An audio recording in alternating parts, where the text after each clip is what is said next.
Entonces, usted menciona que claro, el referéndum no es válido eternamente, está la ley que jurídicamente lo permite, que bueno, se pueda reformar o consultar de nuevo en la materia, que ya fue consultada antes. Entonces, podríamos decir que es una situación que es legal. Legalmente se puede hacer esto. Sin embargo, el año pasado, el diario La República realizó una encuesta donde se consultaba sobre la aprobación del actuar del Congreso de la República del Perú y se tenía una tasa aproximada de más o menos 91% de desaprobación. Entonces, quizá el hecho de ir en contra de una opinión pasada de la ciudadanía, más aún cuando realmente, según la encuesta realizada, no existe una representación real, no podríamos decir que estamos ante una situación que a pesar de ser legal, quizá no es legítima. ¿Qué opina usted, doctor? Eh, a ver, yo creo que cuando nosotros hablamos de la popularidad o impopularidad del Congreso, esa es una cifra muy engañosa, porque en el Congreso hay representantes de todos los sectores. Entonces, todo el mundo va a encontrar un congresista que le cae mal. Por ejemplo, alguien de derecha te puede decir, yo desapruebo el Congreso porque no me gusta lo que dice Sigrid Bazán.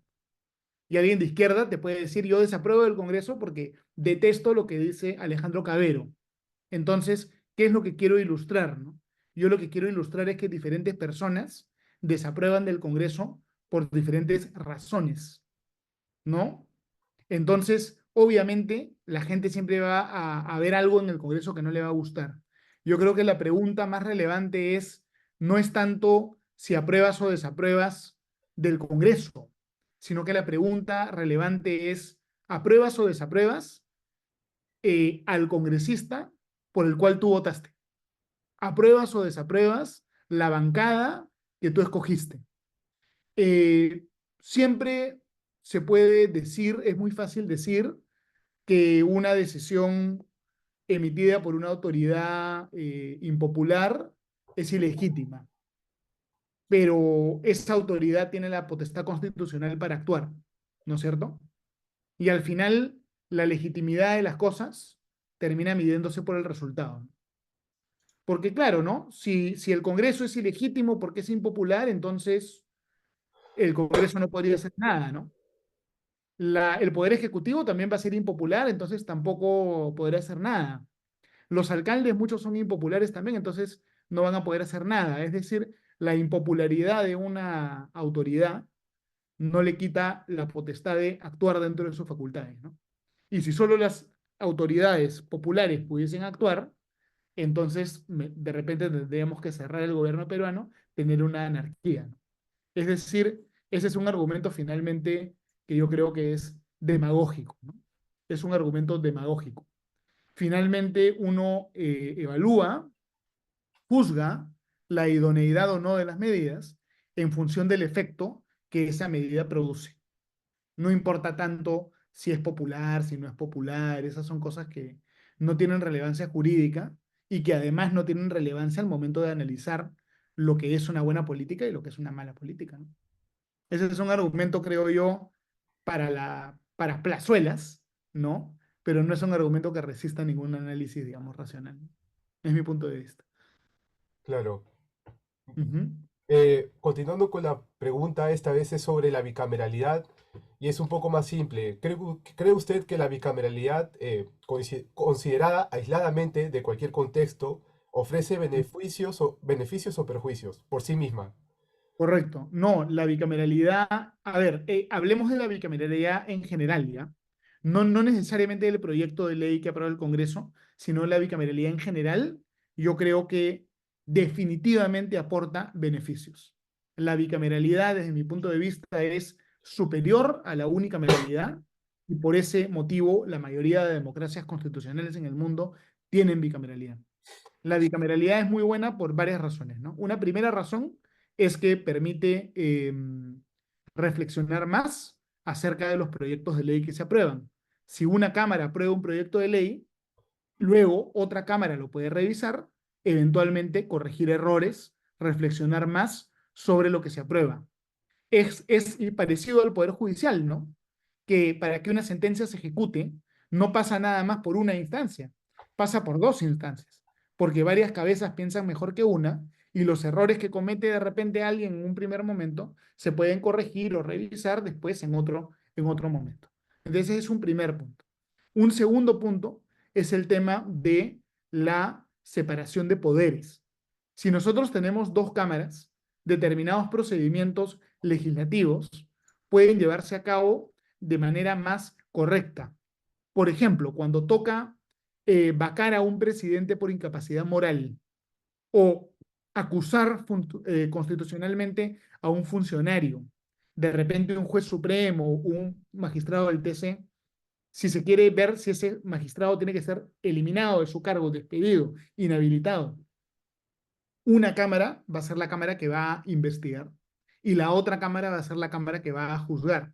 Es decir, hay más separación de funciones entre una cámara y otra. Hay separación de poderes.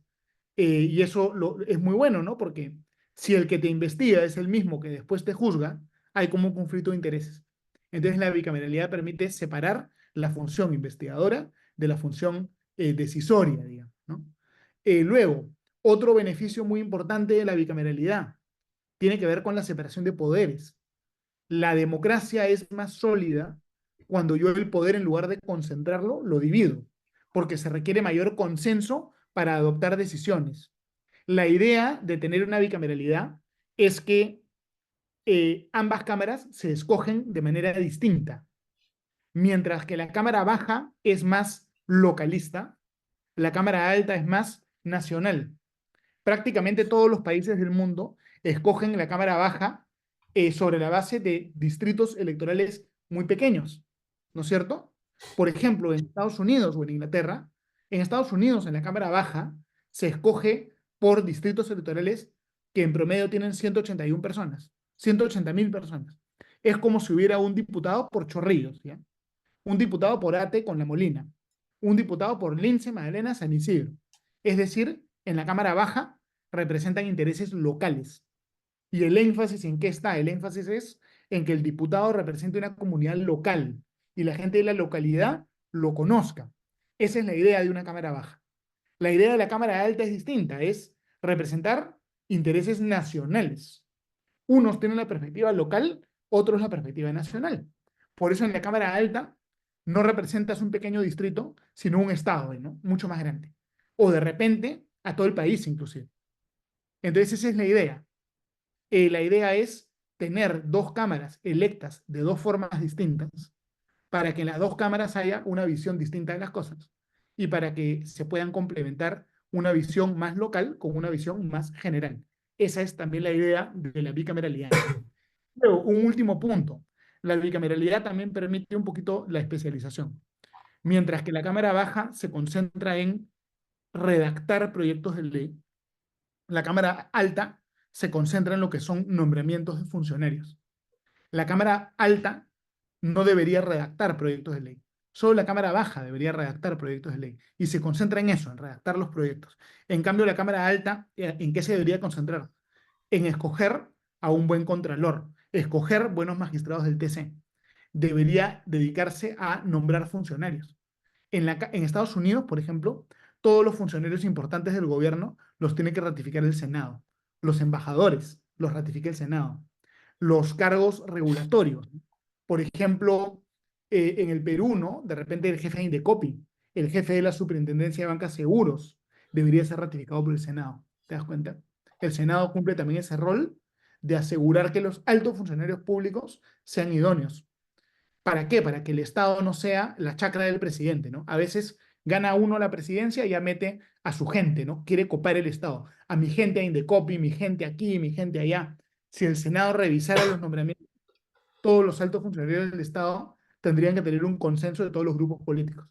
Entonces, ningún grupo político puede copar el Estado. Tiene que haber un consenso. Y esa es un poquito la idea de tener también un Senado, ¿no? La desventaja, ¿no? ¿Cuál es la desventaja que siempre te dicen? Que va a ser más costoso. Yo creo que las ventajas superan esa desventaja Y además podríamos nosotros tener bicameralidad con menos costo, simplemente limitando el número de asesores que tiene cada parlamentario. Tienes más parlamentarios, pero que cada parlamentario tenga nada más un asesor. El problema que hay hoy día es que los parlamentarios a veces tienen 5, 6, 7 asesores, ¿no? Es más una austeridad en tema de personal, de asesores, que podríamos con eso cortar el gasto, ¿no? Y lo otro es que en el Congreso existe algo que se llama la semana de representación. Una semana cada mes, el Congreso no funciona y todos los parlamentarios se van de viaje por el Perú a hacer actividades políticas. Eso genera un montón de gasto en pasajes, ¿no? Una vez al mes, cientos de pasajes aéreos, ¿no? Entonces, de repente, podríamos cortar también los gastos eliminando esa semana de representación, ¿no? No tiene sentido que de 4 semanas, una sea viaje, ¿no? Deberían ellos más bien eliminar esa semana y trabajar todas las semanas de cada mes, ¿no? Interesante. Ujú, Entonces, la bicameralidad es importante según lo que ha mencionado porque el Senado cumple con funciones distintas a, bueno, a la Cámara de Diputados y entiendo ello. Y también mencionó justo el segundo punto sobre el cual iba a comentar, que es sobre quizá el costo que podría haber detrás de la bicameralidad en el Perú. Eh, ujú. entonces, según lo que usted menciona, los beneficios superan ampliamente a quizá el perjuicio que pueda ocasionar e incluso me ha brindado alternativas de solución para reducir los gastos. Sin embargo, ¿cree que esto realmente ocurre en el Perú? Que quizás los congresistas puedan aplicar esto, que busquen ellos, conscientes de que va a haber una bicameralidad, reducir sus propios gastos, porque, por ejemplo, creo que hace un mes el Congreso sacó una ley donde aumentan la bonificación congresal, me parece que de 7.000 a 11.000 soles, no estoy muy seguro de las cifras, pero es un aumento considerable.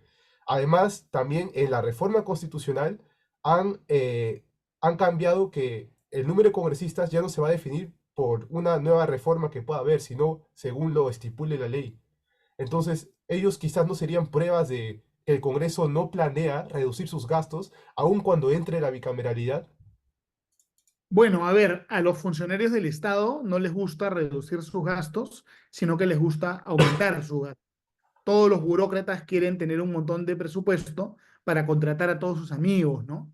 Y a la gente le gusta tener capacidad de gasto porque te da poder, ¿no? Ofrecerle trabajo de repente a tus amigos, etcétera, ¿no? Entonces siempre es difícil, ¿no? Reducir el gasto público. Siempre es difícil, pero no es imposible. Este tema de la semana de representación antes no existía, ¿eh? Recién se creó en el gobierno de Toledo. Podría perfectamente eso eliminarse, ¿no es cierto? Mira, digamos, eh, yo tengo sentimientos encontrados, ¿no? Yo sé que a la gente le molesta, le fastidia, que los congresistas se suban el sueldo, ¿no? Pero si nosotros queremos tener buenos representantes, esos representantes tienen que estar bien pagados, ¿no es cierto? Porque si hay una persona que es un buen profesional y que puede tener un buen salario, un buen ingreso en el sector privado, y el congresista gana mucho menos, entonces el buen profesional nunca va a ser congresista.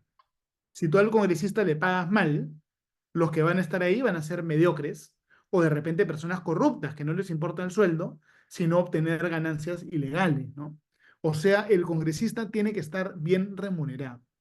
Hay otra opción, ¿ya? Hay otra opción. Si no queremos remunerar bien al congresista, pero queremos tener buenos congresistas, hay otra opción. La opción es que el trabajo de congresista sea un trabajo a tiempo parcial.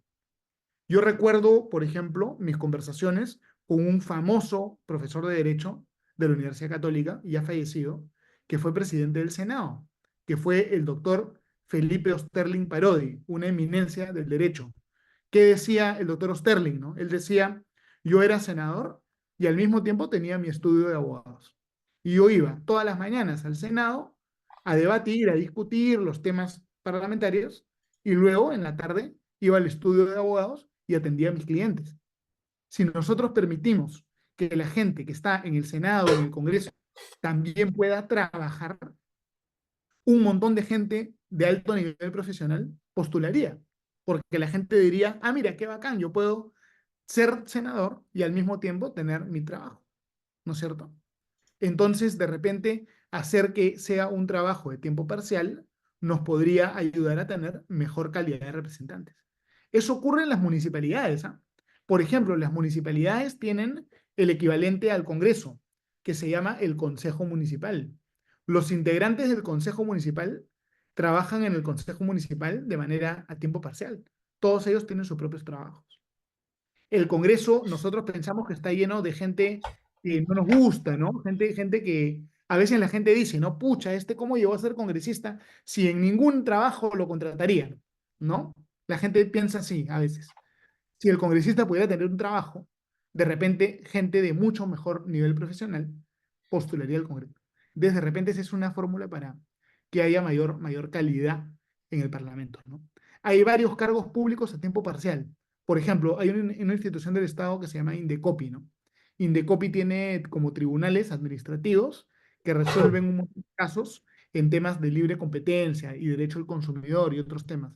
Los vocales de Indecopi también son tiempo parcial. Y ese es el sistema antiguo. Yo estoy seguro que si, si en el Congreso pudiéramos tener gente con trabajos a tiempo parcial, en el Congreso, tendríamos, yo estoy seguro, ¿ah? Un Congreso de una calidad mucho más alta. Interesante, doctor. Ujú. Mm, Entonces, podríamos decir que el que realmente los congresistas estén bien remunerados, digamos, sería un mal necesario porque eso incentiva también a tener una gran calidad parlamentaria. Entonces, Claro, obvio, obvio. Mira, acá el concepto se llama costo de oportunidad. El costo de oportunidad es, si yo, es, digamos, si yo quiero decidir ser congresista, yo voy a preguntarme, si yo no soy congresista, ¿qué es lo que yo voy a hacer? ¿Cuál es la alternativa? ¿Te das cuenta? Un buen profesional, su costo de oportunidad es demasiado alto. Si hay un profesional que es súper bueno, que puede ser gerente de una empresa, ganar un montón de dinero, ese nunca va a ser parlamentario, porque si va a ser parlamentario, va a ganar menos de la mitad, por ejemplo. Es decir, siempre lo más importante es el costo de oportunidad. Por eso, si queremos tener profesionales de alto nivel, le tienes que pagar bien. Si les pagas mal, no vas a tener los profesionales de alto nivel. Entonces, por eso es que yo soy muy crítico siempre que se critica que haya buenos sueldos en el Estado. En el Estado deberían mejorárselos, deben mejorarse. En el Estado deberíamos tener pocos trabajadores, pero con buenos. Mi fórmula sería cortar el número de asesores parlamentarios de repente a la mitad, pero subir los sueldos, para que los que estén sean, pucha, unos capos, los mejores, ¿no? Esa sería mi fórmula. una mayor calidad de parlamentarios. Ok, Claro, mayor calidad y menor cantidad, sobre todo los asesores, ¿no? Que entiendo. haya un asesor por parlamentario, pero a ese asesor le deberías pagar súper bien, para que haya buenos asesores. Bueno, siguiendo con la próxima pregunta, es sobre la reelección parlamentaria. Igual que la bicameralidad, si lo aislamos de cualquier contexto, podríamos decir que la reelección parlamentaria presenta más beneficios o perjuicios. ¿Qué opina usted? Ya, yo estoy absolutamente a favor de la reelección parlamentaria y además de la reelección parlamentaria indefinida. Un parlamentario debería poder postular la cantidad de veces que quiera a ser parlamentario sin ninguna limitación. Tiene que ser indefinida. A nivel de derecho comparado, casi todos los países en el mundo tienen reelección parlamentaria indefinida. No hay casi ningún país en el mundo donde esté prohibida la reelección parlamentaria. Ese fue prácticamente un invento, nada más, de Martín Vizcarra, porque Martín Vizcarra políticamente en ese momento quería, digamos, atacar al Congreso o que la gente tuviera un odio al Congreso. No tiene ningún sentido prohibir la reelección parlamentaria. Si tú prohíbes la reelección parlamentaria, haces que al parlamentario ya no le importe quedar bien con su elector. Si el parlamentario quiere ser reelecto, el parlamentario tiene una presión para quedar bien. Si hay posibilidad de reelección, el parlamentario busca servir correctamente a su elector para ser reelecto. Si tú eliminas la reelección, al parlamentario ya no le importa, pues, lo que piensen sus electores. entonces no se va a esforzar para trabajar bien y va a ser descarado en sus corruptelas o en sus problemas que pudiera tener, ¿no? Entonces tiene que haber reelección parlamentaria de todas maneras. Hay que tomar en cuenta que históricamente en el Perú son pocos los parlamentarios que eran reelectos. La mayoría no eran reelectos. Y los que eran reelectos normalmente eran los mejores parlamentarios, los que tenían ya buena experiencia, los que conocían, los que sabían, ¿no? Y hay muchos nombres de todos los partidos, ¿no? Del partido aprista, qué sé yo, Mauricio Mulder, ¿no? Lo puedes amar, lo puedes odiar, pero representaba pues a sus electores, ¿no? Igual de la izquierda, ¿no? Javier Descanseco, por ejemplo, ¿no? De otros partidos, ¿no? Acción Popular, ¿no? Víctor Andrés García Belaúnde, por ejemplo. Eran reelectos, ¿no? Un montón de veces. ¿Por qué? Porque a la gente le tenían sus fans, ¿no? A la gente le gustaba esos parlamentarios. Luego, eh, es muy distinta la reelección parlamentaria que la reelección del presidente o la reelección de un alcalde. El presidente, el alcalde manejan presupuesto público. Si tú le permites al presidente o al alcalde reelegirse, ese presidente, ese alcalde puede utilizar el presupuesto con fines electorales, ¿no?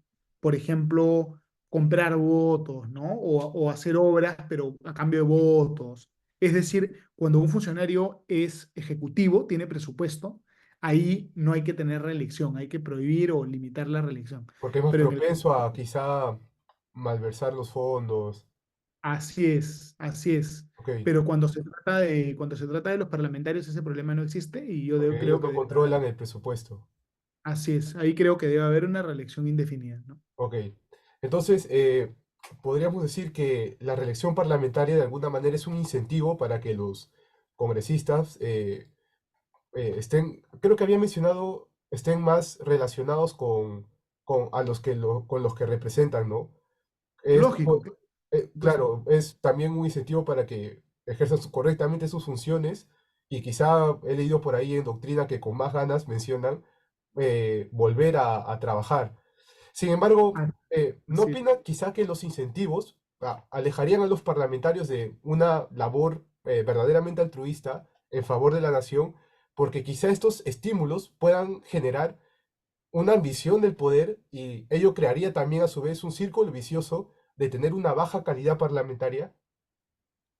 No, no, yo pienso que no, ¿no? Yo pienso que el parlamentario que trabaja bien es recompensado con la reelección, el parlamentario que trabaja mal es castigado con la no reelección y que la reelección va a empoderar a los electores un poco respecto de los parlamentarios, ¿no? Yo creo que otro tema muy importante para que este incentivo también funcione es, es un tema bien técnico, ¿no? Pero es cómo se definen los distritos electorales. Si es que los distritos electorales son pequeños, y tú sabes quién es el parlamentario que te representa, lo puedes fiscalizar más. Y el parlamentario sabe a quién tiene que comunicar sus cosas. En Estados Unidos, como los distritos parlamentarios son muy pequeños, el parlamentario a veces conoce cuál es la fecha de cumpleaños de toda la gente que vive en su distrito y manda tarjetas de cumpleaños, ¿no? Por ejemplo, hay una comunicación muy constante porque el distrito es pequeño. Pero si tú eres un parlamentario que representas a todo Lima y Lima tiene 8 o 9 millones, de repente es imposible fiscalizar, es imposible informar, nadie sabe qué haces y como que ya se desvirtúa el tema. Por eso es que yo creo que no debería haber tal cosa como congresistas o diputados por Lima, ¿no? Los diputados deberían ser por distritos más pequeños. Como te decía, La Molina, Chorrillos, ¿no? Mucho más chiquito. Entiendo. Ujú. Ahora mi pregunta va respecto, bueno, volviendo a tocar el tema del referéndum, ya me quedó claro que no tiene nada que ver con el poder constituyente, pero aún así sabemos que el referéndum es un signo de democracia porque eh, promueve el debate público, la participación ciudadana y, como dirían varios doctrinarios, permite que el pueblo gobierne participando. Eh, Correcto. entonces, de repente, como ya habíamos abordado también, realmente la reforma constitucional que se ha establecido mediante ley no requiere legalmente un referéndum, pues la ley también estipula que el referéndum solo es válido por 2 años, ¿no? También ya lo habíamos comentado. Sin embargo, ¿no cree que quizá sería una buena intención o demostrar una buena fe y demostrar su compromiso con el pueblo peruano al aún así no sea legalmente necesario establecer un referéndum para que las personas quizá puedan manifestar su opinión respecto a la reforma constitucional que configura la ley 31988, que es sobre la Correcto. bicameralidad y la reelección parlamentaria? ¿Cree que sería una buena idea que el Congreso pueda promover esta reforma, aunque no sea legalmente necesario? Ya, a ver, mira, es una buena pregunta, ¿ya? Yo creo que, a ver, no me quiero prolongar mucho porque nos tardamos una hora, pero yo lo que pienso es que es demasiado fácil cambiar la constitución peruana. La constitución peruana puede ser cambiada por el Congreso en dos votaciones con 87 votos y el referéndum es opcional, ¿no? Entonces yo creo que muchas veces el Congreso cambia la constitución y el pueblo ni siquiera sabe en qué consisten los cambios. Entonces yo creo que sería sano para el país que todas las reformas a la constitución requieran referéndum. ¿Ya? Si fuese obligatorio el referéndum para cambiar la constitución, todos los cambios a la constitución realmente serían un debate nacional. Entonces, yo sí estaría a favor de que se modifique el artículo 206 de la Constitución para precisar que absolutamente todas las modificaciones constitucionales tengan que pasar por referéndum, porque eso es más democrático. ¿Ya? Entonces, Y justamente generaría sobre más ese, participación, ¿no? Más participación. Pero eso es en abstracto, ¿no? No, no solo en el tema de la bicameralidad, ¿no? En claro, general, de cualquier cualquier reforma. modificación. ¿Por qué ya? Porque el problema es, si tu constitución es muy fácil de cambiar, la constitución limita menos el poder, pues. Porque si el Congreso es de derecha, la cambian, si el Congreso es de izquierda, la cambian. La constitución tiene que ser menos manoseada, más difícil de cambiar. ¿Para qué? Para que solo se pueda cambiar cuando hay un gran consenso, ¿no? Ese es un poquito el análisis. Entonces, justamente sobre ese tema, ¿cree que este referéndum que sea obligatorio para cualquier reforma constitucional para evitar que la Ujú. constitución pueda ser más manoseada? Entonces, este referéndum obligatorio quizá podría solucionar la falta de confianza que muchas personas sienten hacia los parlamentarios y la opinión popular que se tiene que los congresistas no trabajan verdaderamente. ¿Cree que este referéndum obligatorio de alguna manera podría ayudar a mejorar la relación entre el parlamentario y la ciudadanía al tener en Podría cuenta la decisión del pueblo? Podría ser, sí, sí, sí. Digamos, yo soy un gran admirador, por ejemplo, de Suiza, ¿no? Que Suiza tiene un sistema, digamos, político que se basa bastante en los referéndums, ¿no? Los referéndums ayudan, pero tienen que ser referéndums de un tema, ¿no? No puedes empaquetar cuatro temas, como hizo pues Martín Vizcarra, y Porque es engañoso. al final nadie tiene idea, pues, que está votando y complicas a la gente. Tiene que ser un tema nada más. Un referéndum de más de un tema y ya desvirtúas un poco, desvirtúas, la verdad, la medida, ¿no? Yo creo. Y mira, ahí yo creo que hay un montón de otras reformas, ¿no? Deberíamos tener distritos electorales más pequeños, deberíamos prohibir el transfugismo, un montón de reformas más que se puede hablar también, ¿no? Eh, bueno, doctor Gersi, las preguntas han concluido. Le agradezco enormemente por haberme permitido hacerle las preguntas, ya que usted es un gran referente de derecho constitucional y esto me va a Muchas aportar gracias. mucho para mi trabajo que vengo redactando. Eh, Chévere, chévere. ¿Podría tener su permiso para plasmar algunas cosas, ideas que me ha dado para en mi trabajo colocarlo? Sí, sí, claro, pero por supuesto, por supuesto. Ya, entonces, Mira, bueno, si quieres, yo te recomiendo que revises, hay una organización internacional que se llama la Comisión de Venecia. La Comisión de Venecia tiene unos informes sobre el tema de la bicameralidad.